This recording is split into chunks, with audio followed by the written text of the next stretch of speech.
রাস্তার উপর স্বাভাবিকভাবেই গাড়ি চলছে। হঠাৎই দেখা গেল রাস্তার ধারে দাঁড়িয়ে আছে একটি হাঁসের পরিবার। দুটি বড় হাঁস আর তাদের কয়েকটি ছোট বাচ্চা।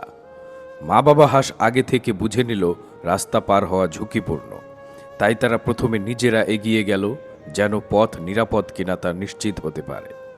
সঙ্গে সঙ্গে ট্রাফিক পুলিশের দৃষ্টি পড়ল হাঁসের উপর। তিনি দ্রুত হাত তুলে সংকেত দিলেন, সব গাড়ি থেমে গেল। মুহূর্তেই ব্যস্ত সড়ক নীরব হয়ে দাঁড়িয়ে রইল। মা বাবা হাঁস ধীর পায়ে রাস্তার মাঝ দিয়ে এগিয়ে গেল।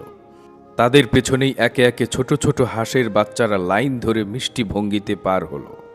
সবার চোখে ছিল এক অন্যরকম মমতার দৃশ্য।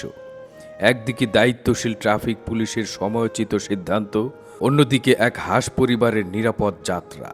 এই মিলন যেন প্রকৃতির সাথে মানুষের সহাবস্থানের সুন্দর বার্তা দিল।